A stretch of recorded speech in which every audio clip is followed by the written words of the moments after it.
Hello and welcome everyone, Lionheart here, and today we're taking a look at the Warmachine 2.0's new CPU cooler, the Coolermaster Master Liquid 240. Let's take a look at it. Yeah.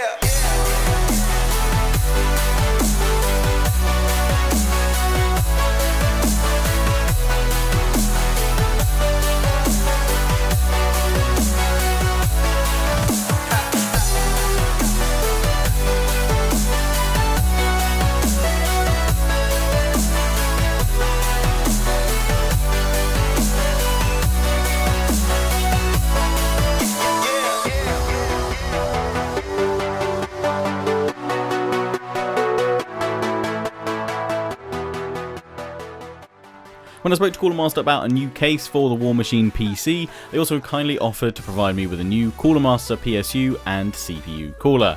So today we're taking a look at that cooler. The CPU cooler they sent over was the Master Liquid 240, which I've attached to the Warmachine CPU, the Intel i7-5930K. The cooler supports all manner of CPU sockets, and if you follow the link in the description to the product page, you'll be able to see the full list of sockets supported. However, this does include AMD's latest AM4 socket, which is required for their Ryzen CPUs. So if you're looking to build a Ryzen PC, then this may be the CPU for you. So pretty much, no matter what CPU you have in mind or aiming for, the Master Liquid 240 has you covered. It features, as the name would suggest, a 240mm radiator, which is actually a little bit of a lower profile build than my last CPU cooler, which was the Corsair H100IV2. This gives me more room for cable management at the top of my case and around the radiator itself, as the radiator isn't as prominent as my previous one, and neither are the two 120mm fans, which are included with the cooler, which supports speed between 650 and 2000 RPM, but these can obviously be switched out with other fans should you desire. The pump has been surprisingly quiet for the most part, which is actually rated at a maximum noise level of 15 decibels, and the fans are rated at a maximum of 30.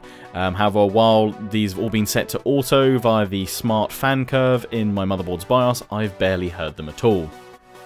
The Master Liquid 240 also features tube sleeves over the internal FEP tubing, which is less absorbent and has a longer lifespan than rubber, and it also utilises industrial grade sealant, meaning that there'll be no leaks here.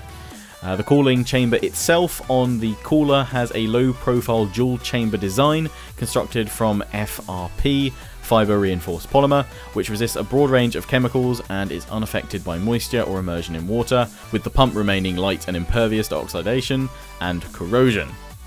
In terms of cooling performance, I found it to provide around about a 5 to 8 degrees Celsius lower temperature range compared to my previous cooler, which is absolutely fantastic.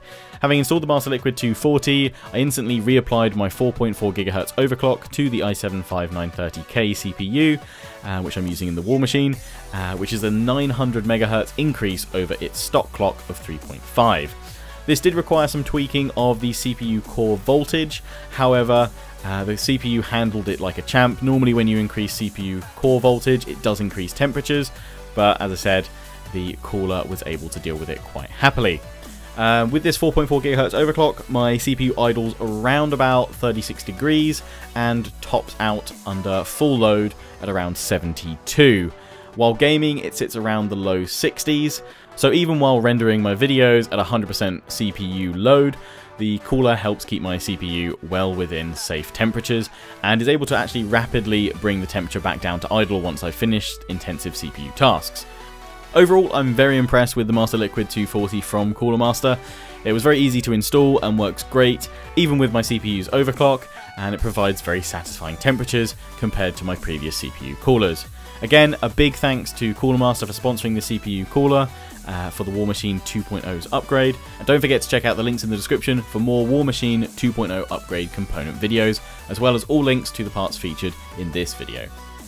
Till the next one, don't forget to comment, rate and subscribe. Follow me on Facebook and Twitter, take part and join the Legion, check out my affiliates and sponsors, XMG, Greenman Gaming, Overclockers UK, Noble Chairs and MSI. Till the next one, ciao for now.